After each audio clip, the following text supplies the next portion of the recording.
Hallway. Narrower than required. Traffic both directions. It started without signal, without visible cause or command. Just a hesitation too brief to be noticed, too precise to be planned. A man shifted slightly before reaching the center of flow, and someone approaching adjusted before needing to know. No collision. And I walked through the corridor as if nothing had changed, yet the space reorganized in a manner both subtle and strange. Not opening fully, not closing, not yielding by rule, but behaving as though it had learned something new in the room. Subject ahead stops. No obstruction. He stops. Not forced. Not blocked. Not blocked, but as if stopping had entered the sequence before he arrived, as if motion itself had been quietly redefined. Pause detected. No trigger present. Yield initiated. Space redistributed.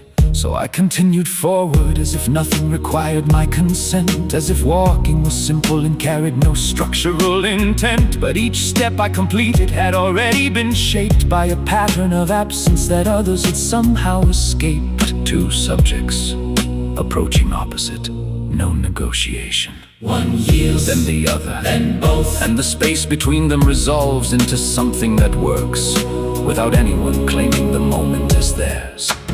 Mutual yielding without signal. Priority undefined yet resolved. No hierarchy asserted. Outcome achieved. And I walk through the middle of something that wasn't a path, but a temporary agreement without memory or aftermath. No one looked at each other, no glance to confirm, just a structure unfolding in silent, shared form. They are not aware. They cannot be. No eye contact, no gesture, no cue, yet everything adjusts as if guided by something that grew, not from rule or instruction, but repetition made true. They yield before contact, they move before need, they soften intention to prevent the exceed of presence on presence, of claim over claim, of balance maintained without naming the frame. So I slowed my own movement to test what would break, to see if the pattern depended on something I'd make. And the corridor answered without answering me. It faltered a moment, then restored quietly. Partial dependence, not required. And I understood then, without choosing to know, that yielding was no longer something you consciously show.